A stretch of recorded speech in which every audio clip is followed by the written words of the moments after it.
So hello hi my students. आज हम discuss करेंगे एक न्यू चैप्टर के बारे में। इससे पहले हमने पढ़ा था स्ट्रक्चर ऑफ एटम। वो चैप्टर हमने बहुत अच्छे से पूरा किया। अब हम नेक्स्ट चैप्टर पढ़ेंगे केमिकल बॉन्डिंग के बारे में।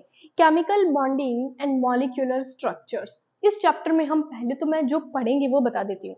इस चैप्टर में हम पढ़ेंगे बॉन्ड्स के बारे में। इससे पहले वाले चैप्टर में हमने पढ़ा था एटम के बारे में। हमने एटम की होल स्टडी की थी। अलग अलग साइंटिस्ट आए, उन्होंने अपनी थ्योरी दी, लाइट मैटर उनके ड्यूअल नेचर्स के बारे में, क्वांटम नंबर्स के बारे में, इलेक्ट्रॉन का पढ़ा था ऑल टोटली पूरा। इलेक्ट्रॉन की पोजीशंस, इलेक्ट्रॉन की शेप्स, सब शेल्स कहाँ पे इलेक्ट्रॉन प्रेजेंट होते हैं, उनको प्रेजेंट करने के लिए हमें कौन सी एनर्जी की नीड होती है, वो सब कुछ हमने पढ़ा था। इलेक्ट्रॉनिक कॉन्फ़िगरेशंस भी वहां से सीख के आए थे। यहाँ पे हम पढ़ेंगे बॉन्ड्स के बारे में। इससे पहले वाले चैप्टर में यानी स्ट्रक्चर ऑफ एटम में सिर्फ हम एटम की स्टडी कर रहे थे, लेकिन अब हम पढ़ेंगे जो एटम एक दूसरे के साथ कंबाइन होके मॉलिक्यूल्स का फॉर्मेशन करते हैं, या मॉलिक्यूल और मॉलिक्यूल्स कंबाइन होके कंपाउंड्स का फॉर्मेशन करते हैं। वो फॉर्मेशन आखिर होता कैसे है, उस फॉर्मेशन का, उस बॉन्डिंग के बारे में पढ़ेंगे। तभी हमारे चैप्टर का नाम है chemical bonding and molecular structures. यानी केमिकल बॉन्डिंग मॉलिक्यूल्स के बीच में, एटम्स एलिमेंट्स के बीच में होगी कैसे, वो आज हम डिस्कस करने वाले हैं। सबसे पहले मैं बता दूं कि इस चैप्टर में हमें मतलब पता होना चाहिए कि एटम क्या होता है। एलिमेंट्स, एटम को बोलते हैं जो अलग अलग एलिमेंट्स है ना। फॉर एग्जांपल जैसे हाइड्रोजन, जो हमारे पीरियोडिक टेबल के elements, hydrogen, helium, lithium, beryllium, boron, carbon, nitrogen, oxygen, ferrous, neon, ये सब क्या है, ये एलिमेंट्स है। जब एलिमेंट्स आपस में कंबाइन होते हैं, फॉर एग्जांपल जैसे हाइड्रोजन और हाइड्रोजन, यानी ये एक हाइड्रोजन एलिमेंट है, ये दूसरा एलिमेंट है, ये दोनों आपस में कंबाइन हो रहे हैं, तो यहाँ पे कोई ना कोई एक एनर्जी लग रही है और इन दोनों के बीच में केमिकल बॉन्ड बन रहा है। कौन सा बॉन्ड बन रहा है? केमिकल। केमिस्ट्री पढ़ रहे हो भाई साहब, तो केमिकल बॉन्ड ही लगेगा। ठीक है मैम। तो ये दोनों आपस में बन रहे हैं, ये बन गया एक तरीके का मॉलिक्यूल, ठीक है। या फिर H प्लस OH मिलके क्या बना रहे हैं? H2, ये बन गया मॉलिक्यूल। ये क्या है? मॉलिक्यूल। आई बात समझ में? ये इसमें 2 H के मॉलिक्यूल्स है और एक ऑक्सीजन का मॉलिक्यूल्स है। अब हम पढ़ते हैं कि व्हाट इज कंपाउंड्स। कंपाउंड्स क्या होते हैं? कंपाउंड्स आप समझ सकते हो, ग्लूकोज का जो फॉर्मूला होता है C6H12O6, ये क्या है? ये हमारा एक तरीके का कंपाउंड है। ये क्या हमारा एक तरीके का कंपाउंड है। इसमें आप जब गौर करोगे तो C है, हाइड्रोजन है यानी कार्बन है, हाइड्रोजन और ऑक्सीजन है। 3 अलग अलग तरीके के हमारे इधर एलिमेंट प्रेजेंट है, 3 अलग अलग तरीके के हमारे एलिमेंट्स प्रेजेंट है। तो ये बन गया कंपाउंड, ये बन गया मॉलिक्यूल्स और ये एलिमेंट्स। अब ये बन कैसे रहे हैं, इनके बीच में कौन सी एनर्जी लग रही है, कैसे बॉन्ड का फॉर्मेशन हो रहा है, सो ये पढ़ेंगे हम। अब देखिए, सबसे पहले तो डेफिनेशन रीड करते हैं। द अट्रैक्टिव फोर्स जानते ही होंगे, which holds various constituents like atoms and ions। यानी एक अट्रैक्टिव फोर्स होता है। देखो, फोर्स दो तरीके के होते हैं, वैसे तो बहुत सारे फोर्स होते हैं, बट नॉर्मली जो एटम्स आयंस में लगता है वो वाला।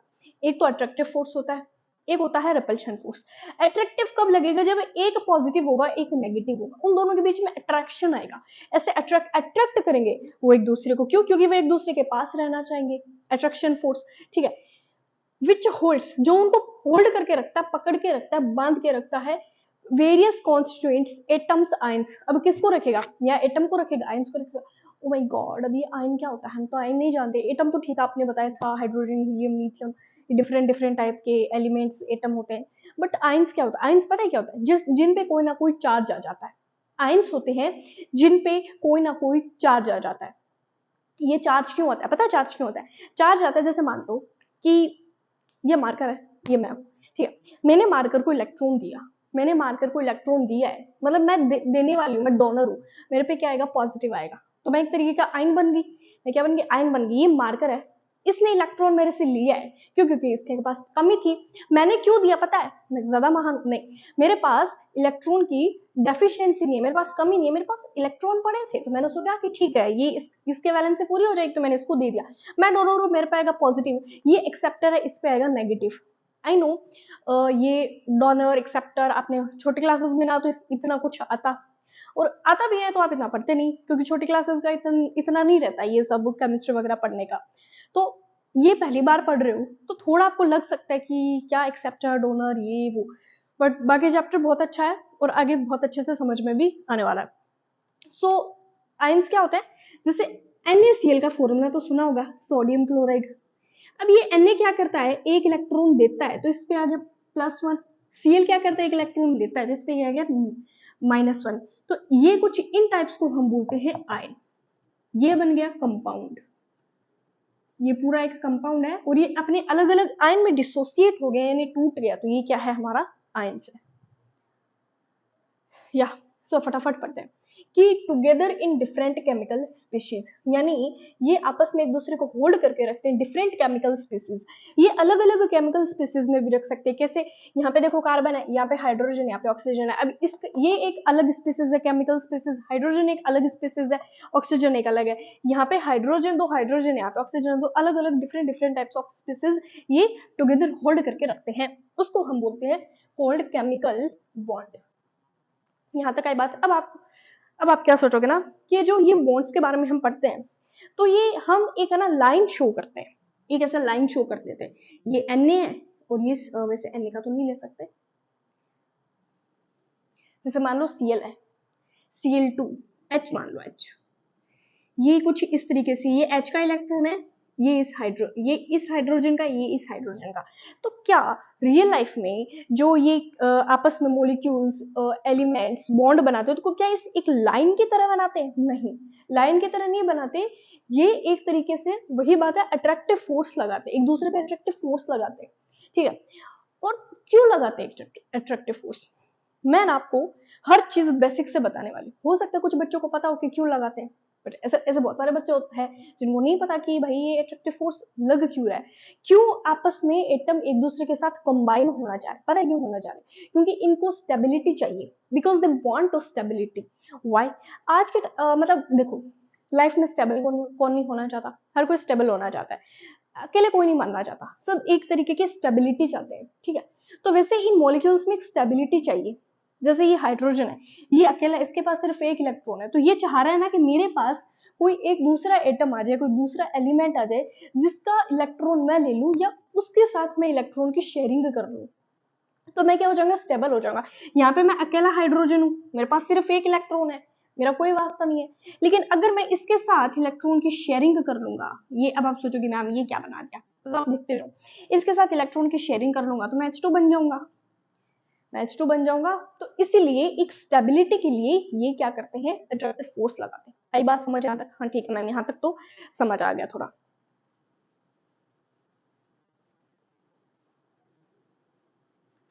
अब इस चैप्टर में क्या होता है ना, अलग अलग साइंटिस्ट आते हैं जो अपनी अलग अलग थ्योरी देते हैं। इसमें हम ना बहुत कुछ पढ़ने वाले, hybridization, VSEPR, VBT, molecular orbital theory जिसको हम MOT भी बोलते हैं इन शॉर्ट फॉर्म। और अब जो हमारा पहला आएगा वो है हमारा लुईस डॉट स्ट्रक्चर। क्या है लुईस डॉट, नाम ही काम है, इसमें डॉट का ही काम आएगा, Lewis dot structure.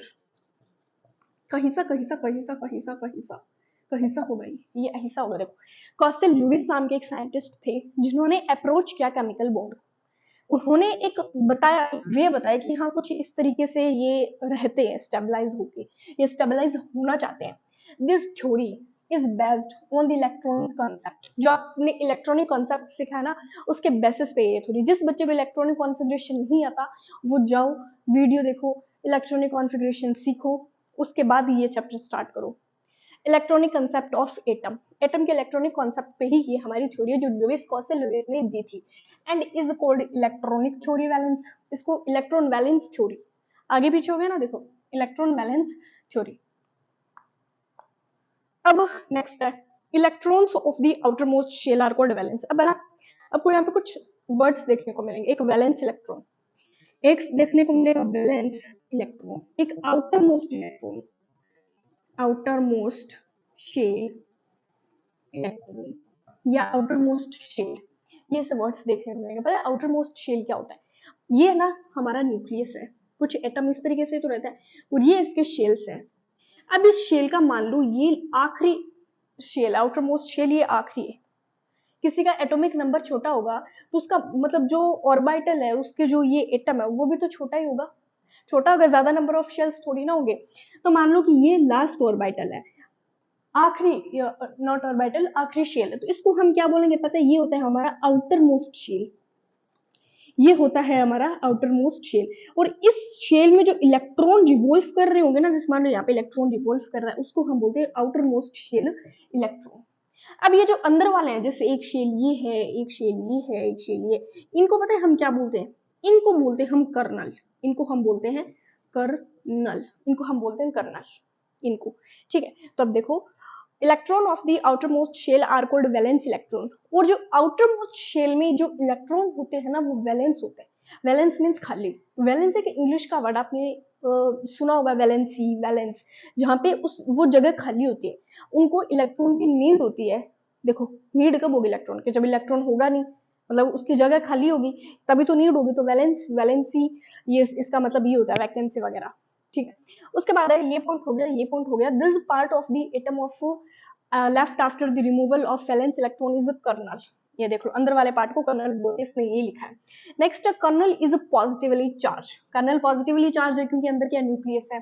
The units of positive charge on kernel is equal to the number of valence electron. ये तो वही बात होगी जो हमने स्ट्रक्चर ऑफ एटम वाले में पढ़ा था, Z equal P plus neutron, यानी atomic number is equals to proton plus neutron. ठीक है, नेक्स्ट है हमारा पॉइंट, ल्यूविस ने एज्यूम किया कि that outer most shell could accommodate 8 the maximum 8 electron. ये हमारा लास्ट पॉइंट। इसका क्या मतलब है, ल्यूविस ने एक एज्यूम किया, ल्यूविस ने एक अपनी एक ऐसी थ्योरी दी जिनमें उन्होंने कहा कि जो आउटर मोस्ट शेल होता है ना, वो मैक्सिमम 8 इलेक्ट्रॉन रख सकता है। जिस एलिमेंट के पास आउटर मोस्ट शेल में, यानी जो आउटर मोस्ट शेल ये दिख रहा है, इस एटम का आउटर मोस्ट शेल है, जिसमें आउटर मोस्ट शेल में अगर उसके पास 8 इलेक्ट्रॉन है ना, मतलब वो स्टेबल है, मतलब वो क्या है, स्टेबल है। और अगर 8 से कम है तो मतलब स्टेबल नहीं है, 8 से कम है तो स्टेबल नहीं है। ठीक है, अब इसमें 8 से कम भी मिलेंगे इलेक्ट्रॉन, 8 से ज्यादा भी मिलेंगे, वो इनकी आगे जाके लिमिटेशन बन जाएगी। पहले लिमिटेशन से पहले जो उन्होंने कहा वो तो पढ़ते हैं, चलो ठीक है पढ़ते हैं। तो ये था इनका कि मैक्सिमम 8 इलेक्ट्रॉन रख सकता है, जिसको हम बोलते हैं ऑक्टेट रूल। मैक्सिमम 8 इलेक्ट्रॉन को हम क्या बोलेंगे, ऑक्टेट, ऑक्टेट, ऑक्टेट रूल। दिख रहा है वीडियो? हाँ जी। अब हम पढ़ते हैं कि इन्होंने ऑक्टेट रूल दिया कैसे, कैसे इन्होंने एलिमेंट्स को डिफाइन किया।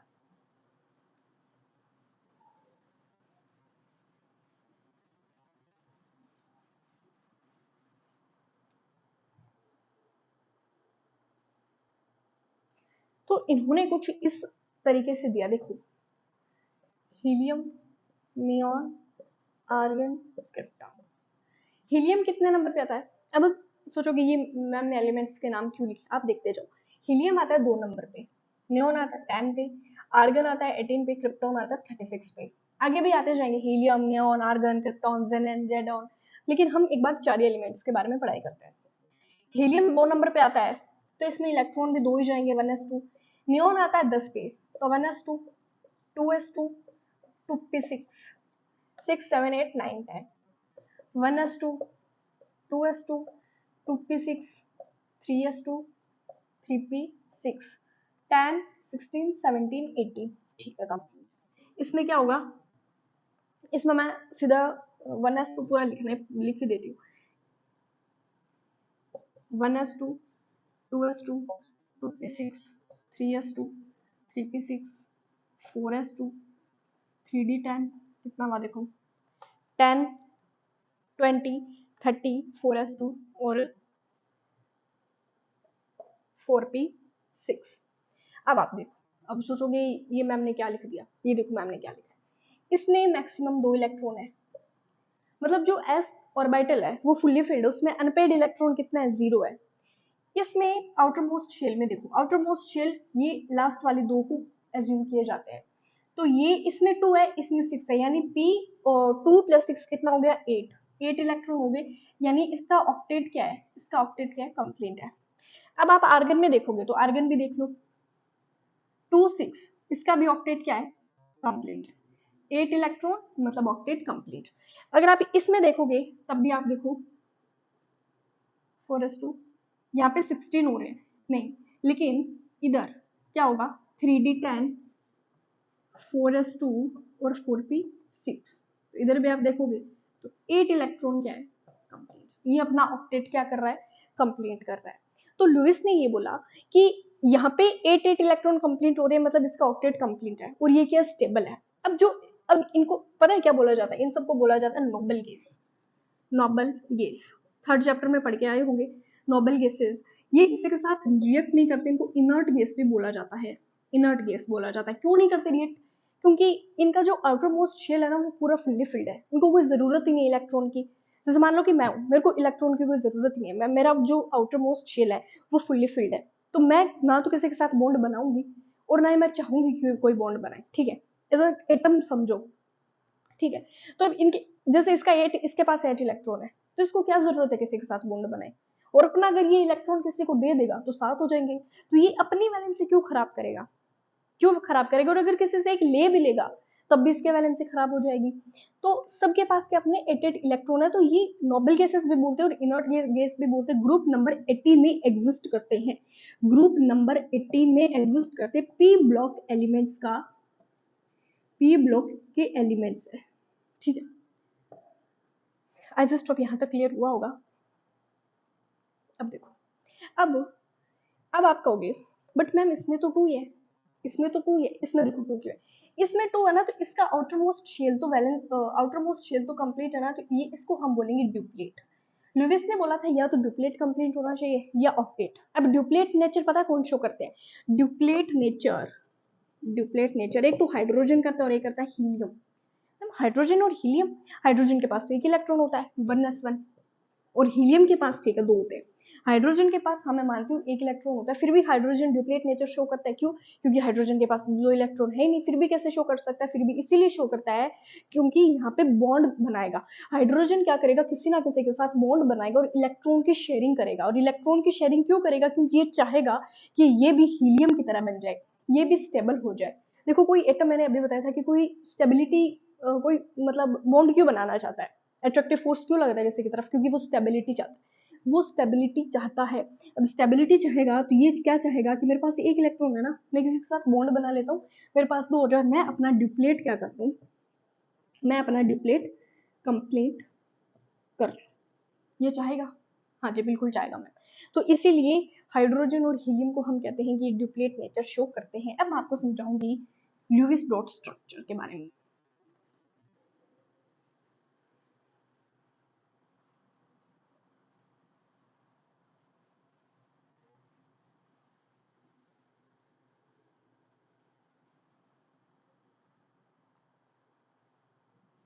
हाइड्रोजन के पास 1, हीलियम के पास 2, लिथियम के पास कितना होगा 1s2 3s1, नहीं 1s2 2s1, तो इसके पास भी 1 होगा। Hydrogen, helium, lithium, beryllium, beryllium 4 number पे आता है, ये 3 ये 2 ये 1, तो 1s2 2s2 इसके पास 2 होंगे।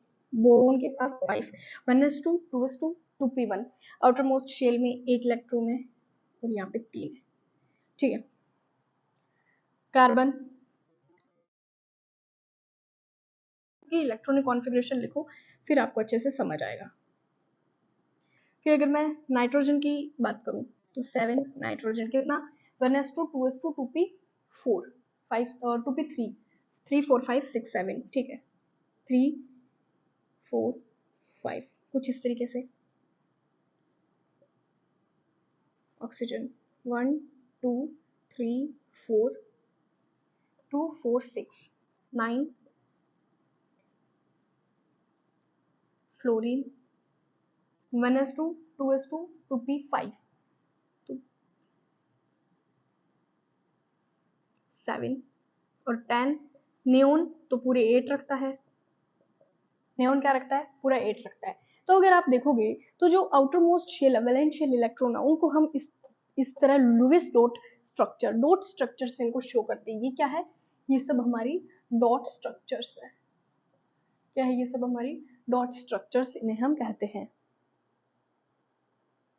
अब हम बात करेंगे सोडियम की।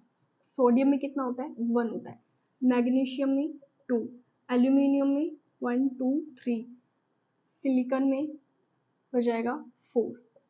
फॉस्फोरस में 1 2 3 4 5। Sodium magnesium aluminium silicon phosphorus sulphur में हो जाएगा 2 4 6। उसके बाद क्लोरीन में 1 2 3 4 5 6 7। क्लोरीन। आर्गन तो पूरा रखेगा 1 2 3 4 5 6 7 8। उसके बाद पोटेशियम 1 2। पोटेशियम का रखेगा, देखो पोटेशियम क्या आप लिख के देख सकते हो, आर्गन तक ठीक है, एंड 4s1। पोटेशियम रखेगा 1 और कैल्शियम वापस आर्गन एंड 4s2, ठीक है, ये रखेगा 2। ये कुछ इस तरीके से रखता है, आप इनकी इलेक्ट्रॉनिक कॉन्फ़िगरेशन लिख के देखना। तो अब हमें इससे क्या समझ आ रहा है, हमें इससे ये समझ आ रहा है कि हम इस तरीके से लुईस डॉट स्ट्रक्चर्स हर एक एलिमेंट का बना सकते हैं, लेकिन ये हर कोई भी एलिमेंट के लिए सूटेबल नहीं था, ये सारे एलिमेंट्स के लिए क्या नहीं था, सूटेबल नहीं था। अब अगर ये इस तरीके से इनके वैलेंसी हमने शो कर दी, अगर हम बात करें कि कोई भी एलिमेंट बॉन्ड कैसे बनाता है, एक होता है शेयरिंग ऑफ इलेक्ट्रॉन, एक होता है sharing of electron,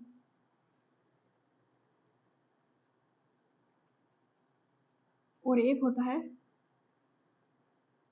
donating of electron. Sharing of electron में क्या होगा, इलेक्ट्रॉन आपस में शेयर करेंगे। अब जैसे मान लो कि क्लोरीन और क्लोरीन है, ये आपस में मिलके Cl2 बना रहे हैं, तो क्लोरीन के पास आप देखोगे तो कितने वैलेंस इलेक्ट्रॉन है, 2 4 6 7 7 है। तो अब क्या सारे के सारे 17 इलेक्ट्रॉन आपस में मिलके बनाते हैं, पूरे 17 और 17 मतलब 34 इलेक्ट्रॉन मिलके बनाएंगे, नहीं, पूरे 34 इलेक्ट्रॉन नहीं मिलते, जो वैलेंस इलेक्ट्रॉन है वही मिलेंगे। अब आप देखो क्लोरीन को कितने इलेक्ट्रॉन की जरूरत है, क्लोरीन को है 1 इलेक्ट्रॉन, पहले आप इसकी वैलेंसी कंप्लीट करके दिखाओ, 1 2 3 4 5 6 7, 1 2 3 4 5 6 7। अब देखो इसको, ये क्या बन गया, Cl2 कैसे बना, 2 4 6 8 2 4 6 8। तो इसने क्या कर ली, इस तरीके से इसको हम बोलते हैं, ऐसे टाइप के बॉन्ड को हम बोलते हैं कोवेलेंट बॉन्ड, कोवेलेंट बॉन्ड जिसमें इलेक्ट्रॉन की शेयरिंग होती है। अब देखो आप एक और देखो, हाइड्रोजन और क्लोरीन, हाइड्रोजन के पास 1 इलेक्ट्रॉन है, क्लोरीन के पास वापस वही 7 इलेक्ट्रॉन है। तो हाइड्रोजन इस एक क्लोरीन के साथ रिएक्ट करेगा और ये इसके साथ बॉन्ड बनाएगा, तो हाइड्रोजन का ड्यूप्लेट कंप्लीट हो गया। हाइड्रोजन क्या बनना चाहता था, ड्यूप्लेट कंप्लीट करके हीलियम जैसा बनना चाहता था। क्लोरीन अपना ऑक्टेट कंप्लीट करके 2 4 6 और ये 7 8, ये अपना, इसने अपना ऑक्टेट कंप्लीट कर लिया, इसका ड्यूप्लेट हो गया, इसका ऑक्टेट हो गया, इधर क्या बन गया, एक तरीके का बॉन्ड बन गया, और इस बॉन्ड को हम क्या बोलते हैं, फिर से कोवेलेंट बॉन्ड। अब आप कहोगे मैम क्लोरीन है ना, 7 इलेक्ट्रॉन तो है उसके पास, वो 7 से 8 इलेक्ट्रॉन में क्यों आना चाहता है, मैंने अभी बताया था, क्योंकि वो स्टेबिलिटी चाहते हैं, क्योंकि वो क्या चाहता है, स्टेबिलिटी। क्लोरीन आर्गन जैसा बनना चाहता है, आर्गन क्या स्टेबल है, पूरे 8 इलेक्ट्रॉन है उसके पास, ठीक है, तो क्लोरीन भी आर्गन जैसा बनने के लिए इस तरह से बॉन्डिंग बनाता है। हाइड्रोजन हीलियम जैसा बनने के लिए, आई बात समझ की, क्यों बनाना चाहता है, कैसे बनाना चाहता है, जो कि हमने देख लिया। अब यहाँ पे ना ये जो कोवेलेंट बॉन्ड होता है ये 2 टाइप्स का होता है, 2 टाइप्स, एक होता है पोलर, एक होता है नॉन पोलर। पोलर लगता है डिफरेंट टाइप ऑफ एलिमेंट में, different types of atoms, atoms लिखना सुटेबल रहेगा, और ये इधर same type of element, same type of atoms. कैसे मैम, यहाँ पे क्लोरीन और क्लोरीन है, तो यहाँ पे नॉन पोलर रहेगा, पोलर यहाँ पे पोलर कैसे रहेगा, यहाँ पे पोलर ऐसे रहेगा, जैसे मान लो ये हाइड्रोजन है और ये क्लोरीन है, यहाँ पे क्लोरीन है ना पार्शियल नेगेटिव रहता है और यहाँ पे क्लोरीन पार्शियल पॉजिटिव रहता है। आप क्या देखते हो आइंस में कि H पॉजिटिव Cl नेगेटिव, ये तो है पूरा हाइड्रोजन पे +1 चार्ज है और पूरे क्लोरीन पे नेगेटिव चार्ज है, लेकिन यहाँ पे पार्शियली रहेगा। पार्शियली का मतलब समझते नहीं, आधा। मैम आधा क्यों रहेगा, इधर आधा क्यों रहता है, ये वो पोलर तो हो गया ना, पॉजिटिव आ गया नेगेटिव आ गया, पॉजिटिव आ गया नेगेटिव। पोलर पता है क्या होता है, जिसके पास एक तरफ पॉजिटिव आ जाए एक तरफ नेगेटिव आ जाए। तो मान लो मैं खुद मार्कर है, मेरे पास मेरे तरफ पॉजिटिव इसके तरफ नेगेटिव, तो हम दोनों क्या हो गए, पोलर हो गए। पता है पोलर कैसे हुआ, क्योंकि इलेक्ट्रॉन जो क्लोरीन है ना, देखो क्योंकि जो क्लोरीन है उसकी electron gain enthalpy, electron electron gain enthalpy more यानी बहुत ज़्यादा होती है। इससे क्या हो जाएगा, ये इलेक्ट्रॉन को अपनी तरफ खींच लेगा। जैसे मान लो ये हाइड्रोजन है, ये क्लोरीन है, हाइड्रोजन के पास 1 इलेक्ट्रॉन था और क्लोरीन के पास भी वैलेंस शेल में 1 इलेक्ट्रॉन था। हाइड्रोजन इसकी क्लोरीन इस वाले इलेक्ट्रॉन के साथ बॉन्ड बना रहा है, क्लोरीन इस वाले इलेक्ट्रॉन के साथ बॉन्ड बना रहा है हाइड्रोजन वाले के साथ। क्यों? क्योंकि स्टेबिलिटी चाहते हैं। क्यों? क्योंकि क्या चाहते हैं? स्टेबिलिटी चाहते हैं। ठीक, अब देखो, अब क्लोरीन पे ना पार्शियली नेगेटिव आएगा, हाइड्रोजन पे पार्शियली पॉजिटिव आएगा। नहीं समझ आया मैम क्यों आएगा? देखो इसे क्या आएगा, क्योंकि क्लोरीन की ना इलेक्ट्रॉन गैन एंथैल्पी सबसे ज्यादा होती है, यानी इलेक्ट्रॉन को ज्यादा खींच लेगा, इलेक्ट्रॉन का ना अपनी तरफ ज्यादा खींच लेगा, पूरा नहीं लेगा, शेयरिंग करनी है, पूरा कैसे ले लेगा? धोखेबाजी थोड़ी ना करेगा, इसीलिए ये सिर्फ अपनी तरफ खींच लेगा। खींच लेगा तो क्लोरीन के पास क्या आ जाएगा? नेगेटिव चार्ज, इस पे क्या आ जाएगा? पॉजिटिव। मैम क्लोरीन पे नेगेटिव क्यों आएगा? क्योंकि जो इलेक्ट्रॉन देता है उस पर आता है पॉजिटिव, जो लेता है उस पर आता है नेगेटिव। क्यों आता है ऐसा? किसने कही थी बात? देखो क्यों आता है। हाइड्रोजन के पास एक इलेक्ट्रॉन था, इसके पास अब पहले 7 इलेक्ट्रॉन थे, लेकिन अब थोड़ा खींचा है इसने तो इसके पास 8 हो गए। खींचने से क्या बढ़ रही है इसके पास? इसने इलेक्ट्रॉन को खींचा, इलेक्ट्रॉन पे चार्ज क्या होता है? नेगेटिव। तो इलेक्ट्रॉन को खींचा है तो नेगेटिव एनर्जी तो बढ़ेगी, तो नेगेटिव चार्ज आएगा। और हाइड्रोजन से क्या दूर गया है? हाइड्रोजन से एक इलेक्ट्रॉन थोड़ा सा दूर गया, खींच गया थोड़ा, लेकिन प्रोटॉन तो हाइड्रोजन पे प्रोटॉन होने की वजह से पॉजिटिव और क्लोरीन पे नेगेटिव। एज स्टोक ये बातें समझ आई होगी। तो कुछ इस तरीके से क्या बनता है पोलर और नॉन पोलर बॉन्ड। अब आप कहोगे कि सेम टाइप ऑफ एटम में क्यों नहीं बनता? क्योंकि क्लोरीन और क्लोरीन को ले लो, इस क्लोरीन के भी इलेक्ट्रॉन गैन एंथैल्पी ज्यादा है, इसकी भी एंथैल्पी ज्यादा, तो ये क्या बनाएंगे? Non polar. नॉन पोलर आई बात समझ? अब देखो एक चीज और समझाती हूँ। ये हो गया शेयरिंग ऑफ इलेक्ट्रॉन, जिसको हम बोलते हैं कोवेलेंट बॉन्ड।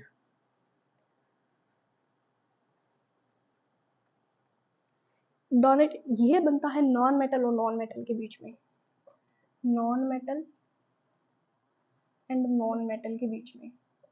ये बनता है मेटल और नॉन मेटल के बीच में, मेटल और नॉन मेटल के बीच में। मैम ऐसा क्यों? अब देखो जो हाइड्रोजन होगा ना वो डुअल बिहेवियर शो करता है, हाइड्रोजन डुअल बिहेवियर शो करता है। हाइड्रोजन मेटल की तरह भी बिहेवियर शो करता है, नॉन मेटल की तरह भी। यहाँ पे मेटल और नॉन मेटल के बीच में पता है क्यों रहता है? क्योंकि मान लो ये सोडियम है, ये क्लोरीन है, इलेक्ट्रॉन कॉन्फ़िगरेशन देख लो 1s2 2s2 2p6 3s1, ये 1s2 2s2 2p6 3s1 4s, अरे 3s2 4p 4p6 कितने आगे? 10 16 17 18, इस पे 5 रखना पड़ेगा। ठीक है, 2p6 3s2 4p5। अब देखो ये अपना ऑक्टेट देखो, इधर इसका ऑक्टेट क्या कंप्लीट है, 6 के पास पूरे इलेक्ट्रॉन, यहाँ पे इसका ऑक्टेट तो कंप्लीट है, बट पी के पास देखो एक इलेक्ट्रॉन की कमी है। पी में कितने इलेक्ट्रॉन फिल किए जाते हैं? मैम पी के पास 3 ऑर्बिटल होते हैं, 3 इंटू 2 6 इलेक्ट्रॉन फिल किए जाते हैं। पी के पास 6 इलेक्ट्रॉन होने थे लेकिन 6 नहीं है, यहाँ पे एक इलेक्ट्रॉन की क्या है? एक इलेक्ट्रॉन की डेफिशिएंसी है, डेफिशिएंसी है।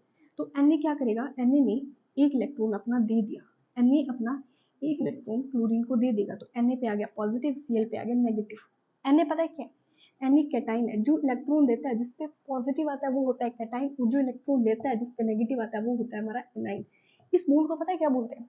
इसने अपना इलेक्ट्रॉन शेयर नहीं किया है। शेयर तो ये होता है कि मान लो कि हम एग्जाम देने बैठे हैं, और एग्जाम में क्या होता है ना कि बड़ी क्लासेस में जब बच्चा आ जाता है ना, वो ना पेंसिल लेके जाते ना इरेजर लेके जाते। ठीक है, तो हो सकता है कोई पास वाला लेके जा ही रहा हो, ठीक है, तो वो क्या करेंगे? बोलेंगे तेरे पास पेंसिल है ना, मेरे को दे दे। तो उसने पेंसिल हमें पूरी नहीं दे दी कि तू रख ही ले, ऐसा थोड़ी ना करेगा, उसको भी डायग्राम वगैरह बनाने के लिए चाहिए होगी। उस टाइम आप क्या करोगे? शेयरिंग करोगे, कि उसको जरूरत होगी तब वो ले लेगा, हमें जरूरत होगी तब हम ले लेंगे। जैसे यहाँ पे कोवेलेंट में इलेक्ट्रॉन की शेयरिंग होती है, वो आपस में एक दूसरे को इस तरीके से पकड़ के रखते हैं कि ये तेरा भी है, मेरा भी, मेरा भी है, तेरा भी है। Ionic bond donating of electron में पता है क्या होता है? वो पूरा ही दे ही देता है कि ले। अन्य ने क्या किया? अपने इलेक्ट्रॉन दे दिया सोडियम को कि तू, अन्य ने सोडियम ने क्या किया? क्लोरीन को अपना पूरा इलेक्ट्रॉन दे दिया कि ले ले। क्लोरीन ने क्या किया? पूरा इलेक्ट्रॉन ले लिया, तो यहाँ पे कंप्लीटली बॉन्ड बन रहा है। ठीक है, तो इस बॉन्ड को हम बोलते हैं ionic bond. Ionic bond, ionic पता है नाम क्यों है इसका? आयोनिक नाम इसलिए क्योंकि यहाँ पे आयंस बन रहे हैं, Na पॉजिटिव Cl नेगेटिव, यहाँ पे आयंस का फॉर्मेशन हो रहा है कैटायन एनायन का, इसीलिए इसका नाम ही हमने आयोनिक बॉन्ड रखा। सो ये 2 टाइप्स ऑफ बॉन्ड होते हैं। अब नेक्स्ट वीडियो में हम सर्च करेंगे ऑक्टेट रूल, कोई जो स्ट्रक्चर्स होती है वो कैसी होती है। सो तब तक थैंक यू सो मच।